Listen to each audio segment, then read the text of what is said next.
Cerita lengkap ketika Antoni Salim disebut Korun Jokowi. Video ceramah budayawan MH Ainun Najib alias Cak Nun mendadak viral di media sosial.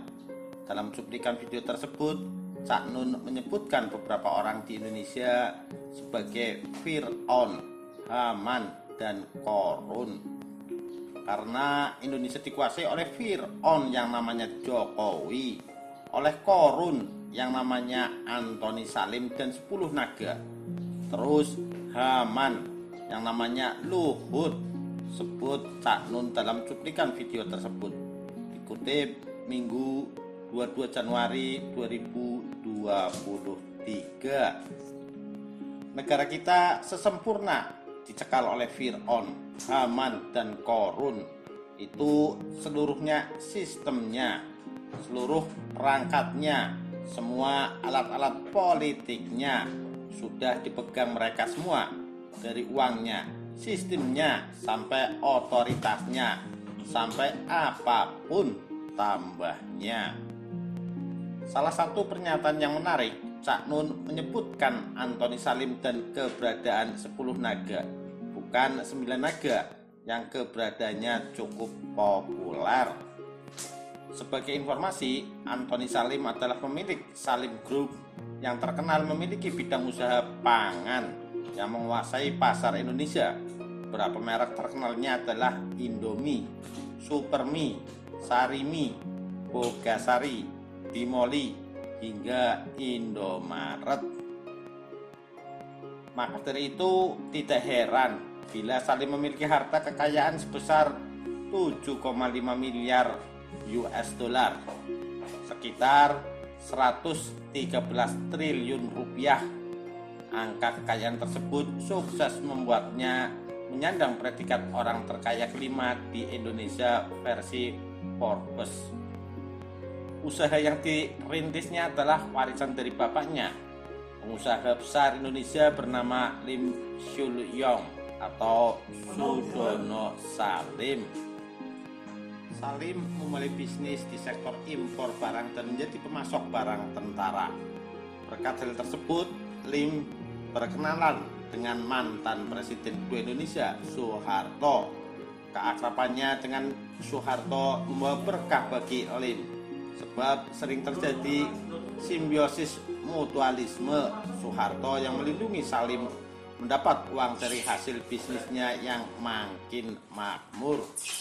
Hubungan Salim Soeharto menjadi contoh bagaimana hubungan antara penguasa dan pengusaha, yakni simbiosis mutualisme yang kemudian menjadi pola umum di masa Orde Baru. Menurut Sri Bintang Pamungkas, dalam ganti rezim ganti sistem pada tahun 2014, simbiosis mutualisme itulah yang melahirkan satu istilah 9 naga. 9 naga adalah istilah yang disematkan oleh media untuk menyebut para pengusaha yang menguasai ekonomi Indonesia di masa Orde Baru. Ini bukan kelompok usaha atau organisasi, sehingga tidak ada anggota yang pasti. Kebanyakan pun hanya menerka-nerka anggota 9 naga. Namun beberapa nama lain seperti Aguan juga disebut sebagai kelompok 9 naga. Kalimat menguasai ekonomi merujuk pada fakta ihwal besarnya berita bisnis para pengusaha yang berdampak pada masyarakat Indonesia. Meskipun Orde Baru runtuh, istilah 9 naga masih bertahan. Adalah Robert Budi Hartono, Rusdi Kirana, Sofyan Wanandi, Jacob Sutoyo, James Riyadi, Tommy Winata, Antoni Salim, dan Dato Sri Tahir yang muncul di berbagai media sebagai 9 naga itu. Beberapa di antaranya menjalani bisnis orang tua seperti James Riyadi, pemilik Lipo Group yang didirikan Muhtar Riyadi dan Antoni Salim. Namun Cak Nun menyebutnya sebagai Korun atau Korun. Karun sebenarnya adalah salah satu cerita yang dijelaskan dalam Al-Quran. Pada studi cerita bermula ketika saudara Musa Korun yang mendukung kekuasaan Fir'aun.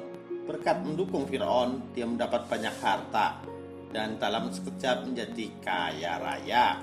Namun ketika kaya raya, Korun menjadi sombong. Singkat cerita, Tuhan murka dan mengembalikan ke dalam tanah beserta seluruh hartanya.